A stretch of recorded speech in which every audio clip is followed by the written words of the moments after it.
of Elijah and the ministry of the prophets. And he's one of the, excuse me, it's one of the ones that kind of rises to the top when you think of prophets, ones that have had a greater impact or some type of opportunity. And of course, that's God's design and plan and purpose and way. But nevertheless, we've seen the miracle of him being fed at the brook of Cherith in Israel, and took care of him there. And we looked at where he was at. Guys, is this on? It's probably just me and my hearing today, but maybe give me just a little bit more. All right, so the brook Cherith, remember we showed you on the map over there on the right-hand side as you're looking at the middle. Jordan River kind of divides almost Israel, and Cherith is over here where he would have been, his ministry would have started.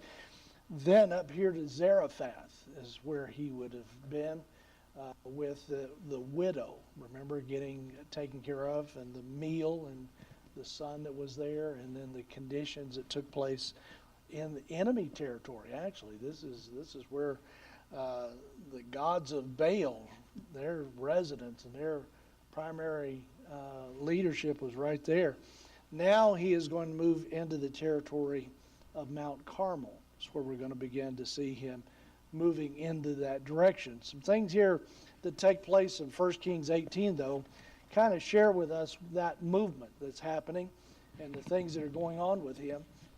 So let's read just a few verses, and we'll kind of get the idea of what is taking place in his life at this time. Verse 1, it says, "And it came to pass after many days that the word of the Lord came to Elijah in the 3rd year, saying, Go, show thyself unto Ahab, and I will send rain upon the earth." Now, if you remember, in James chapter 5, verse 17, we're told over there Elijah was a man subject to like passions as we are, and he prayed earnestly that it might not rain. That was chapter 17 when we're introduced to him. And it rained not on the earth by the space of 3 years and 6 months. Okay, now in verse 1 of chapter 18, he talks about 3 years. But remember, there's a little bit of movement that happens from the time of the announcement, then the events with the ravens, and the events with the woman in Zarephath. All of that kind of counts the 6 months, I think. You have some differences there that take place. But in all, 3 years is the impact that it took place with the famine, and that's why it's recognized in verse number 1. But he prayed, and God answered. He was a man that was very faithful to God, a man that God could call upon and give him the word of the Lord. And that has been something we said. Verse number 2, the word of the Lord came unto Elijah. Verse number 8, the word of the Lord came unto Elijah. Now, again, in verse number 1 of chapter 18, the word of the Lord came to Elijah. So he's a man of the word. He's a man of God. He's a man that listens to God. A man that was intently able to be used of God. So it's interesting, Elijah. Have you ever figured out his name? Elijah, 2 parts.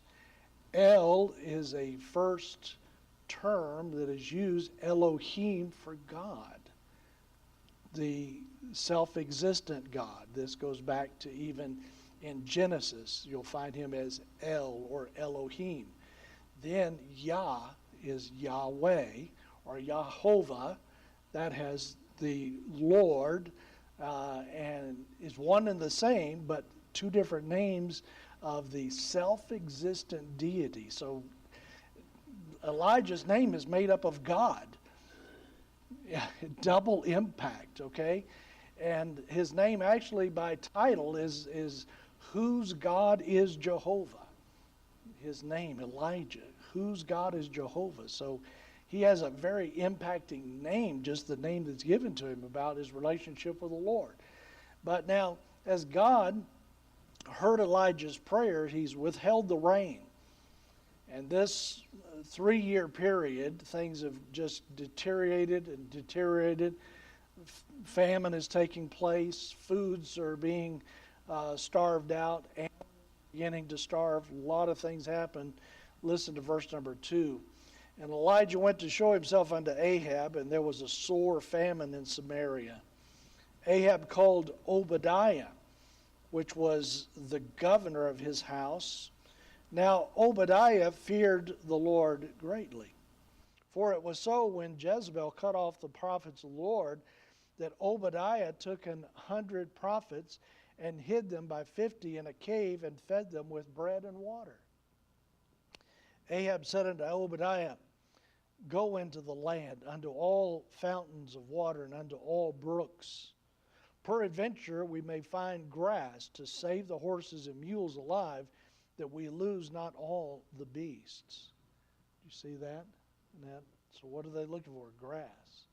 Something to feed the animals. Boy, they come over here to East Tennessee. I've got neighbors who have bales of hay from last year. But they get at it when they have to get hay, because they know you never know what's going to happen during a summer. We got green grass right now. Isn't it amazing? Oh, my goodness. We got to mow the grass nearly, what? What are you doing it? Once a week? Could do it more, couldn't we? Could you imagine? By the end of July and August, we'll start wondering, where's the grass gone? It dries up. Think about it. This is a time that is supposed to have been a rainy season. God has withheld the rain. Just as it was indicated, this Baal has a direct relationship to the God of storms, the God of rain. And here God is saying, no, he's not the God of anything. And so Ahab is trying to figure the situation out.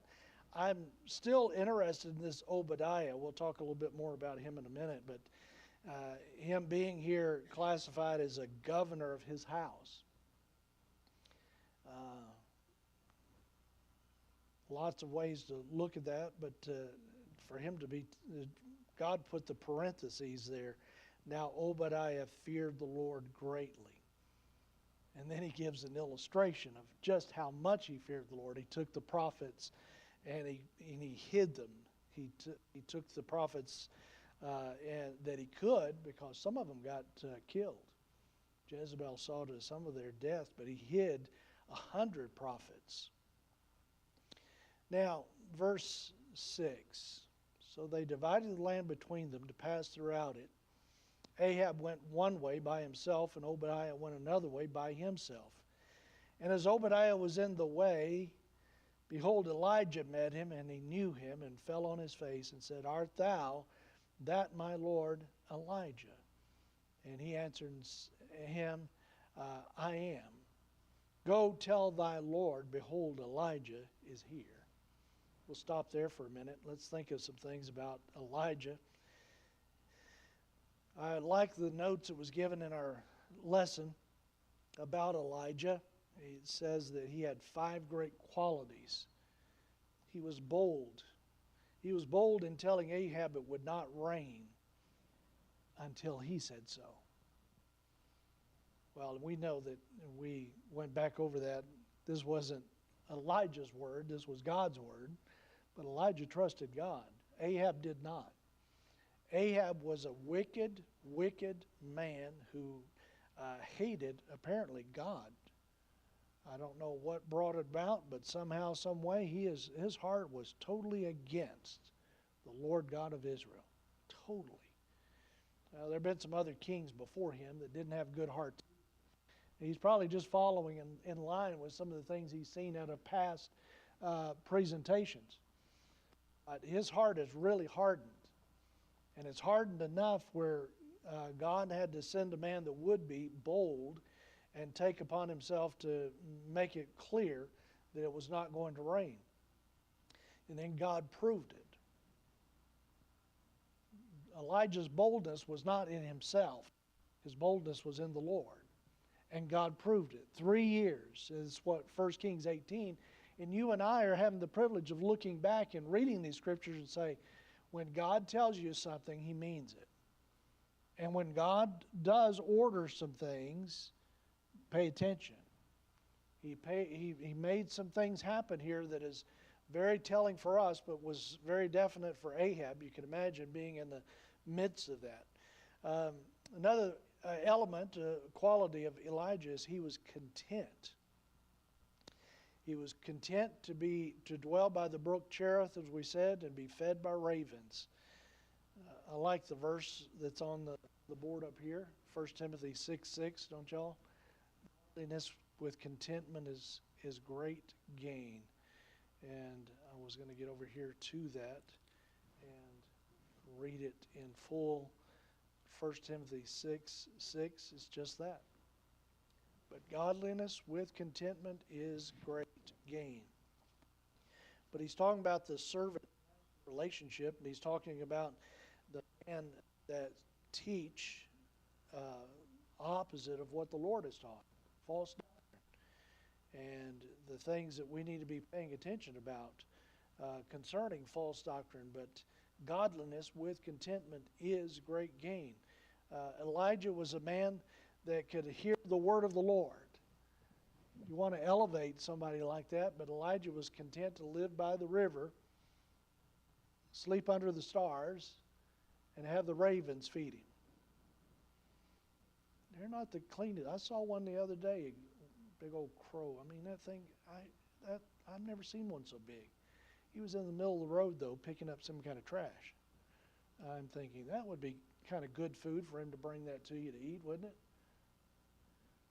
Well, I imagine Elijah got some good stuff from him, don't you?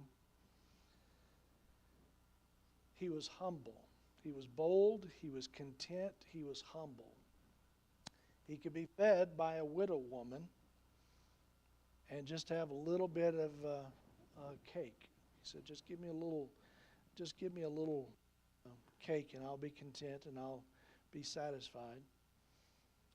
He was humble, though, in his presentation, that he knew was representing God to this woman who needed to know the Lord lives. But she testified to Elijah, the Lord lives.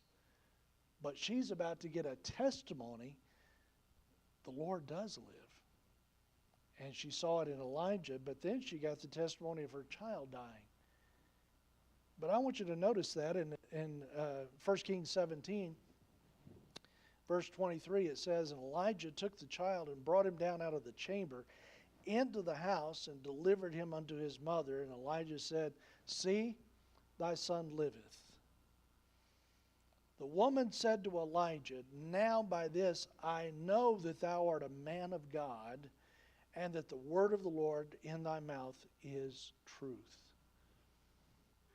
Now, how much Elijah was willing to face the criticism, Thou, a man of God, you've come to slay my son. Come into my house, and now my son has died. And she puts a little blame on him, and he says, Give me your son. He takes him to that chamber. He prays. He cries to the Lord. Prayer takes a humility, doesn't it? A right relationship with God.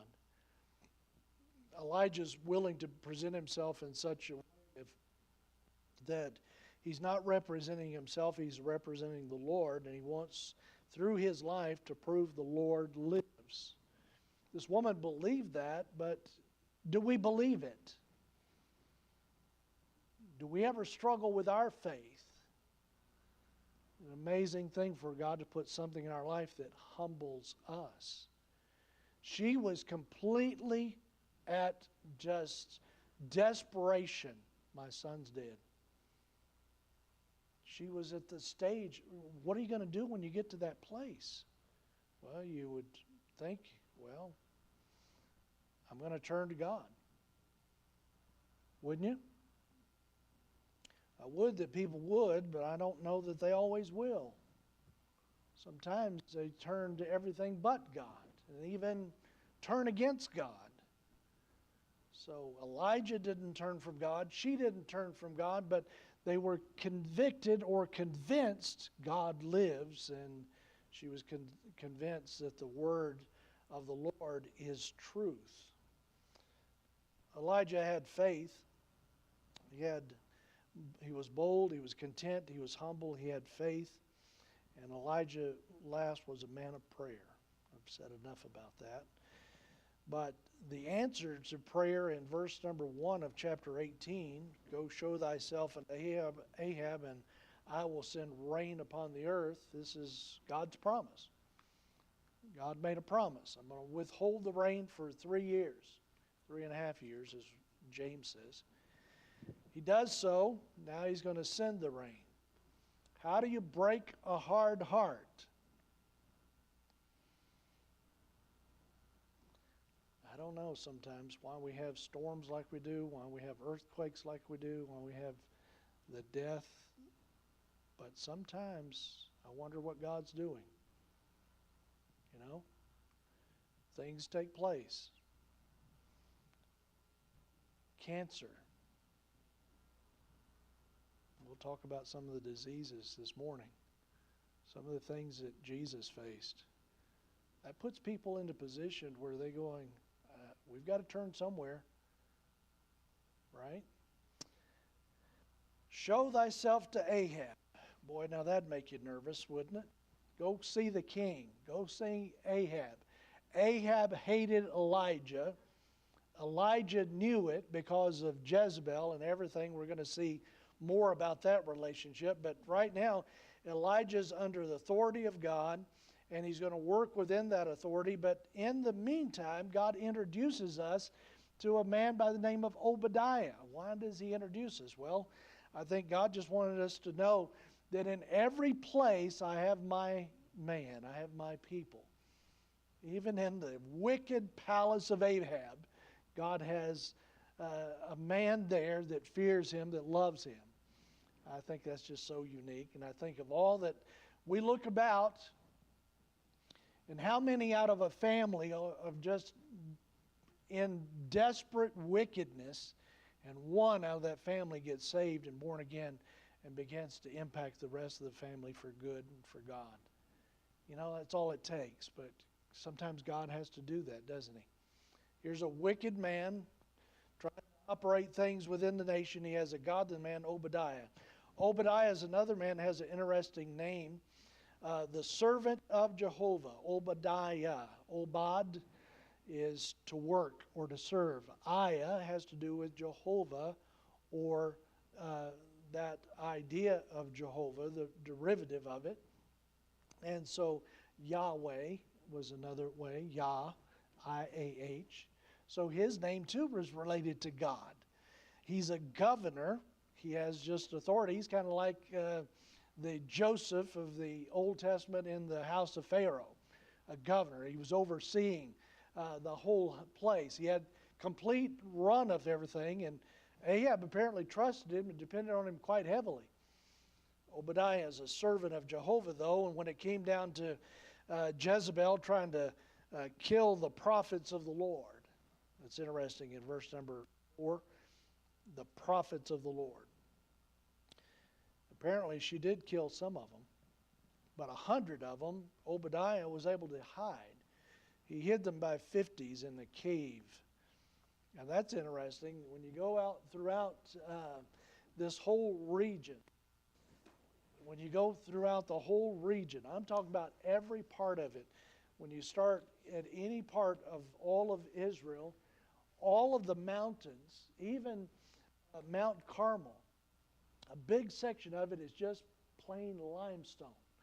You look at it, you say, there's no trees, there's no grass, there's nothing. It's just a big hunk of stone.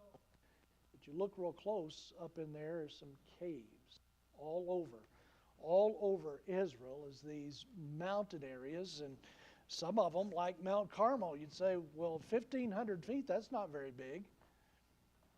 Well, no, not really, because we have some quite bigger than that. My father-in-law is living right now at 3,200 feet on Sheepback Mountain, so that's a little bit taller than Mount Carmel. You'd say, what's the big deal?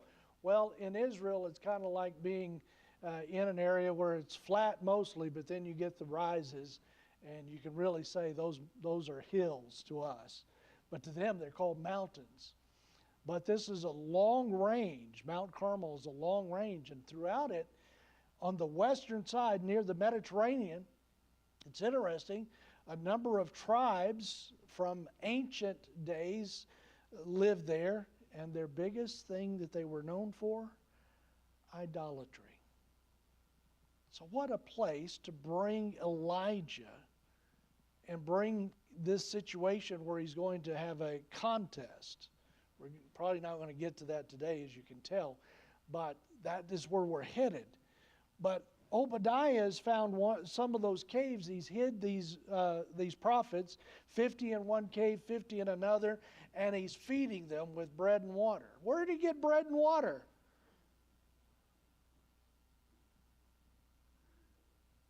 The Lord knows how to provide, doesn't he? Obadiah knows where there's a source. He's got it figured out. But Ahab, you get a little, God has a sense of humor. He's got to, don't you think so? Ahab has an idea. Let's go find some water. Let's go find some grass. There's got to be somewhere throughout this whole region of my kingdom, there's got to be some place that has grass and water. Obadiah just said, I've got some bread and water I'm feeding the prophets with. God had another plan for Obadiah, but he had another plan for Ahab. Let's send Ahab out into a direction. He's not going to find any water. He's not going to find any grass, but he needs to get out of the vicinity so that Elijah and Obadiah can meet. That's all God had intended. Just separate those two, get them apart where Obadiah could meet Elijah, and Elijah could get a message to Obadiah and bring about what God told Elijah to do. I want you to go to Ahab, but getting to Ahab he knew was going to be a little bit tricky, a little bit of a challenge. So God brought it about. Verse 8, I am. This is answer to Obadiah's question, are you Elijah? I am. Go tell thy Lord, behold, Elijah is here. His Lord, Ahab. That's who he wants him to go tell. Now, Obadiah said, What have I sinned that thou wouldest deliver thy servant into the hand of Ahab to slay me? As the Lord thy God liveth, there is no nation or a kingdom whither my Lord hath not sent to seek thee. And when they said, he is not there, he took an oath of the kingdom and nation that they found thee not. And now thy servant, now thou sayest, Go, tell thy Lord, behold, Elijah is here. Let's think of something about Elijah and Obadiah. Psalm 18, verse 21 says, For I have kept the ways of the Lord, and have not wickedly departed from my God. For all his judgments were before me, and I did not put away his statutes from me. I was also upright before him, and I kept myself from mine iniquity. Psalm 18:24, Therefore hath the Lord recompensed me according to my righteousness, and according to the cleanness of my hands in his eyesight. With the merciful thou wilt show thyself merciful, with an upright man thou wilt show thyself upright. Great psalm, but think about these two godly men that are meeting, and God is now going to present to them a plan. Elijah said, As the Lord of hosts liveth, before whom I stand, I will surely show myself unto him today. We're at 1 Kings 18:15.